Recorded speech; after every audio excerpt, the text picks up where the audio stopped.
Hello and welcome to Red Mate. Jordan Henderson wants to leave the Saudi League. It seems he's pushing for a return back to Europe, his preference being back to the Premier League. The January transfer window is open, so a story like this is obviously going to make big news, and I wanted to discuss that a little bit today. Obviously, the person himself, Jordan Henderson, isn't the biggest A-lister, but obviously has been a successful captain at Liverpool over the last few years. And the biggest thing around his move to Saudi Arabia was obviously just took place only a few months ago, and already it seems it's turned a little bit sour. Again, a lot of other big name players, arguably bigger names, have moved over to Saudi Arabia for some big paydays, and it seemed like that was the biggest talking point of the summer. You know, myself personally, I made a lot of videos around what the future looks like with the Saudi League now on the scene, the fact that they can offer players a lot more money.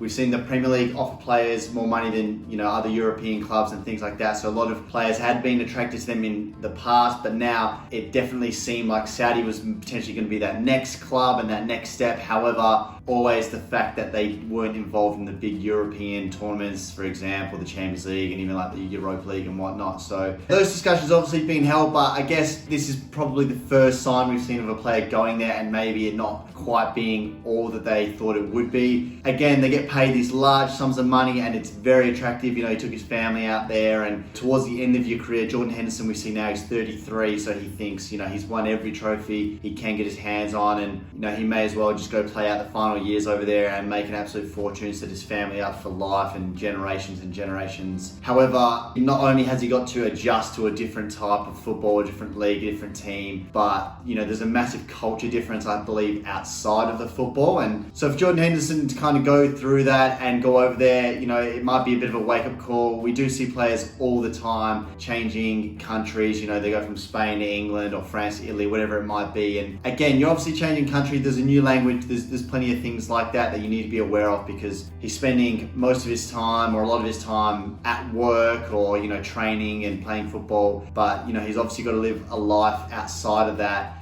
that he's happy with, and again, he's taking his family over there, so to them, they're not really involved in the football, they're still living their day-to-day life, and it seems like potentially that might be a big reason as to why he's not too happy, because there are a lot of differences in these countries to what he's used to. He's obviously spent all his life up to now in England, and, you know, he's gone abroad and potentially it's not been all that he thought it would be. So a few talking points there, and I guess a big thing is obviously the astronomical wages he's receiving. Initially, when all the rumours were coming about and he signed the deal, it was reported that he was receiving about £700,000 a week, which, having done a little bit more research now, it seems like there's a bit more of a consensus. It's probably about half that. It's about £350,000 a week. That's obviously still a lot of money, and, you know, for a guy like that to sign that deal at his age, you know, at the time, I think fair enough, fair play to him. But a big controversy around that initial move for him in particular was a lot of the off the pitch stuff, that he was very much pushing a big diversity piece, which, you know, for him to kind of go over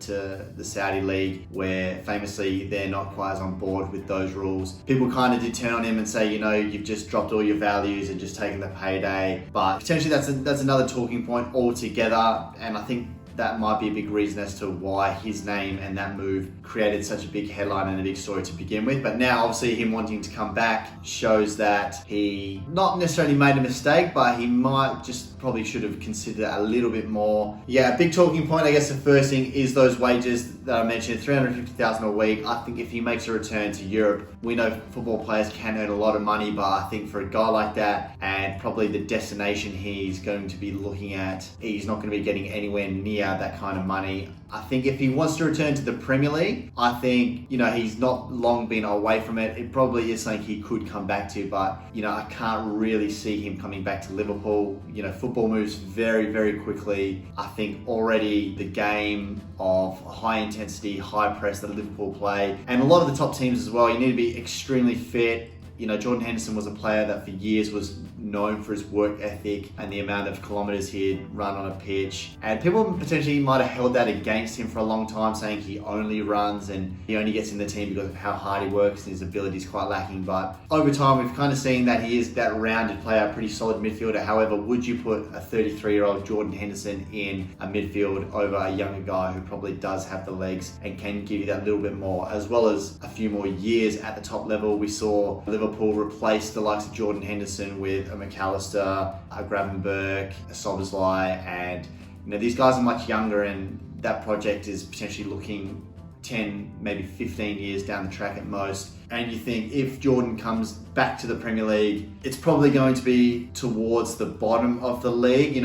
I think he could definitely get in, a lower Premier League team. We've seen the likes of Andros Townsend and Ross Barkley and a few of the other maybe Premier League players who have been around for a while kind of move to those lower teams because they know they can get a game, they can get minutes, they can have a big impact on the team, they can bring their experience, where you've got a team that's just recently promoted there who have played a lot of football together, but having made that step up, they probably need to drop in a little bit of experience amongst the team, some guys that can definitely offer advice to the younger players and get you up to speed with maybe what the expectation and what the level needs to be. But yeah, I'm not too sure specifically around what the contract situation works, whether he will look to maybe get a loan move, whether he's looking to be sold because he's either going to have to take a massive drop in wages, or if it's a loan move, will the Saudi Al-Ettifaq, will they still cover, a big portion of that? I'm not too sure what it looks like, but I think we saw it when Ronaldo was at United, and it seemed like he was trying to look for a club and a move away from there. But United were paying him an extortionate amount of money. Apparently, it was around £500,000 a week. So if he was still looking for Champions League football or any top European side, again, he would have to take a massive pay cut because unfortunately, not every club can match that and have the finances to pay those wages. So again, Jordan Henderson's in a similar boat, but at the same time, I think he would be a pretty decent asset for a club to pick up, although that is something he'll need to consider. I've seen some rumours, Premier League he said was his probably preferred destination, but at the same time there's been a few stories around maybe going to Celtic, who are obviously a big club over there in Scotland, and that could be a good move for him in terms of playing his football, whether he's going to move his family again. He's just moved them from England over into Saudi Arabia, and then he's going to go to Scotland. It's going to be a big change in weather and everything outside of football. Their whole lifestyle, he's got his kids, if they're in schools, it all looks very different. But to me overall, and I guess the underlying thing is, looking back maybe 6 months ago when all these rumours were coming around, all the players seeing that they were going to the Saudi League, and for me, my perspective was, what does the future look like? Will the Premier League still be attracting all the best players? Will that be the big league? Can Europe as a whole compete? Because, the minute you start offering these players the higher wages, that will attract talent, and then over time, we've seen Ronaldo go there, you've got Benzema there, you've got a lot of big names, so then the kids coming up through, they've seen big name players and players they love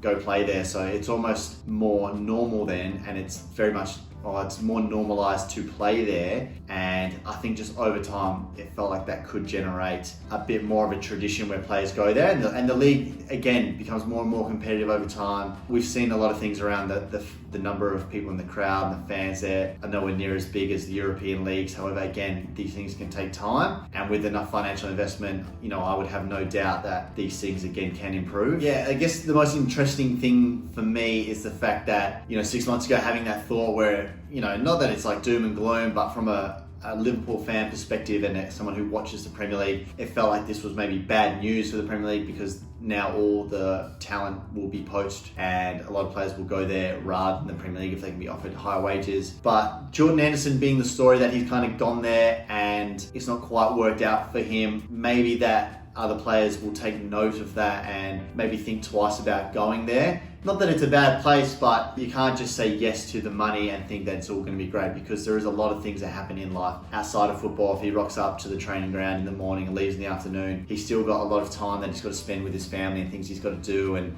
there's a big culture difference, and his wife, who's spending potentially time away from that, she's now got to fill her days with other things that she might be restricted to. So yeah, maybe I'm feeling a little bit different around the Saudi League in general, seeing that just based on this one story in particular. And another one that I have seen cropped up as well is there were very, I guess maybe few rumours around Roberto Firmino as well, another Liverpool player who I absolutely loved at the club, who left, which fair play to him. It did seem like he was maybe on his way out of the squad in terms of playing minutes, but again, he's someone who's gone to Saudi. He's made some big wages. He's gone for that payday, and again, there's been a few rumours circulating that he might be pushing for a move out of there as well. So yeah, I just find it probably interesting that some players have gone there and after 6 months they're considering coming back. The football, it's a big project that seems to have started. It's still in the early stages there where they are investing a lot of money and it will take time. In terms of the player recruitment, maybe a few were a little bit naive as to what they should expect going over there and what life will be like playing in another country, especially if they've played football their whole career in England up to that point, which Jordan Henderson had. Firmino obviously has played in a number of countries, being Brazil and Germany and England, so potentially you thought that transition for him might be a little bit easier given he is familiar with the whole process and knows what he's doing. He understands that there will be a little bit of a difference with the culture, and his family have made that move before. So yeah, I'm feeling a little bit different about the Saudi League in general at the time where I thought it was a big threat, and I thought, in 10 years, is that going to be the league that everyone's watching because all the best players will be there? Although the biggest clubs might still be in Europe and the historical teams that we've all watched, if you're watching a Saudi League team that is just stacked full of talent and you've got Ronaldo and Mbappe and Haaland all on one team and all these guys. As a football fan, you do want to see the best players, you want to see the best football game. So that in itself, although the clubs might not be as globally known, you'd still want to see great players playing the game, and that's enough to attract you to put your eyes on a game that's playing like that. So yeah, interesting story. Jordan Henderson wanting out. Drop in your comments below what you think will happen, where you think he will go.